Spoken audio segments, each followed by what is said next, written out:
సూతుడిలా అంటున్నాడు, మునులారా, శబ్దబ్రహ్మ ఆవిర్భవించిన తీరును చెబుతున్నాను వినండి. అలా సాక్షాత్కరించిన లింగాన్ని చూచి వరాహరూపంలో విష్ణువు, హంసరూపంలో బ్రహ్మ దాని ఆద్యంతాలను తెలుసుకొనాలనే ఇచ్ఛతో బయలుదేరి విఫలులై ఆ లింగాన్నే ప్రార్థించారు. శివానుగ్రహం వల్ల వారికి ఓం అనే స్పష్టమగు దీర్ఘమైన నాదం వినిపించింది.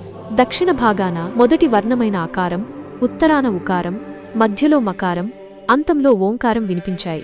అకారం సూర్యుడు, ఉకారం అగ్ని, మకారం చంద్రుడు. ఓంకారానికి పైన సచ్చిదానంద ఘనమైన పరబ్రహ్మతత్వం గోచరించింది. అకారం బ్రహ్మ, ఉకారం విష్ణువు, మకారం కంఠమందు నీలవర్ణము, ఇతరత్ర రక్తవర్ణము గల రుద్రుడు. ఆకారం సృష్టికర్త, ఉకారం మోహింపచేస్తుంది, మకారం అనుగ్రహాన్ని ఇస్తుంది. మకారం బీజి, బీజము కలవాడు శివుడు. అకారం బీజం బ్రహ్మ, ఉకారం యోని విష్ణువు.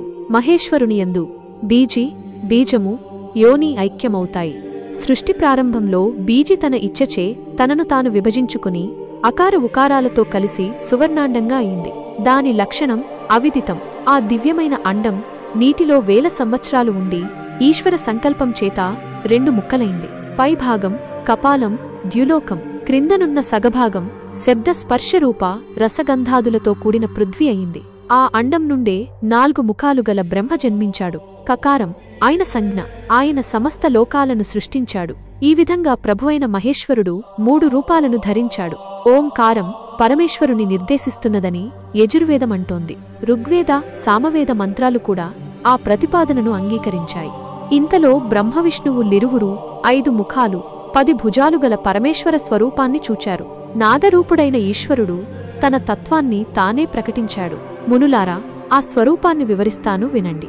అకారం పరమేశ్వరుని శిరస్సు, ఆకారం లలాటమూను, ఇకారం కుడికన్ను, ఈకారం ఎడమ కన్ను, ఉకారం కుడి చెవి, ఊకారం ఎడమ చెవి, రుకారం కుడి చెక్కిలి, రుకారం ఎడమ చెక్కిలి, లూకారాలు నాసారంధ్రాలు, ఏకారం పై పెదవి, ఐకారం క్రింది పెదవి, ఊకారం మరియు ఔకారం దంత పంక్తిద్వయం, అహ ఇవి తాలుస్థానాలు.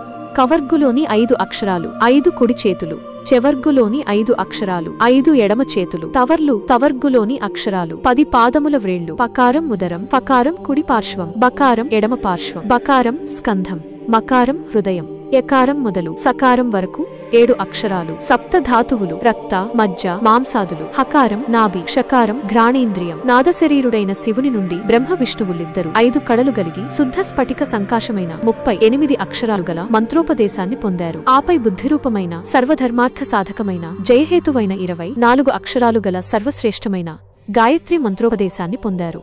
ఆపై 8 కళలతో కూడి శత్రుసంహారం చేసే 30 వర్ణాలు గల మంత్రాన్ని ఉపదేశం పొందారు. ఆపై మృత్యుంజయ, పంచాక్షరి, చింతామణి, దక్షిణామూర్తి మంత్రాలను పొందేరు. తత్వమసి అనే మహావాక్యాన్ని చివరగా శివుని నోటి నుండి ఉపదేశాన్ని పొంది బ్రహ్మ, విష్ణువు లిద్దరు కృతార్థులయ్యారు. కృతజ్ఞతలతో స్తుతించారు. వారి స్తోత్రానికి ప్రసన్నుడైన శివుడు విష్ణువుకు వేదాన్ని శ్వాస ద్వారా ఉపదేశించాడు. అంత వారిద్దరూ శివ పూజా విధానాన్ని, ధ్యాన పద్ధతిని, కర్తవ్యోపదేశాన్ని చేయవలసిందని కోరగా శివుడిలా ఉపదేశించాడు. కుమారులారా, ఇప్పుడావిర్భవించిన లింగానికి ప్రతిరూపంగా ప్రయత్నపూర్వకంగా లింగాన్ని నిర్మించి లింగపూజ చేయండి. నిర్గుణ పరబ్రహ్మను నేనే అయినా సృష్టి స్థితి లయ కార్యములను నిర్వహించే నిమిత్తం బ్రహ్మవిష్ణు రుద్ర రూపాలలో అవతరించాను. ఓ పితామహ, నీ లలాటం నుండి నేను రుద్ర రూపంలో ఆవిర్భవిస్తాను. ఆ రుద్రునకు నాకు భేదం లేదు. మీరు ప్రకృతి నుండి జన్మించారు, కాని రుద్రుడు ప్రకృతి నుండి ఉద్భవించడు. రుద్రుడు తామసుడని అంటారు. గుణభేదం నామరూపాదులందు మాత్రమే ఉంటుంది, తత్వంలో ఉండదు. ప్రకృతి వికారమైన అహంకారం మాత్రమే తామసం. రుద్రుడు తామసుడు కానే కాదు. ఓ బ్రహ్మ,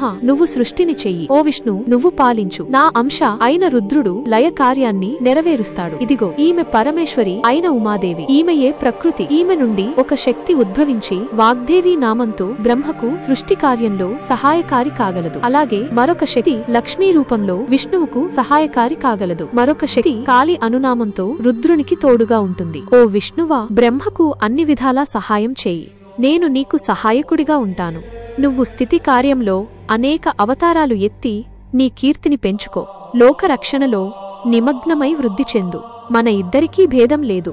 భేదదృష్టి గలవారికి నరకం తప్పదు.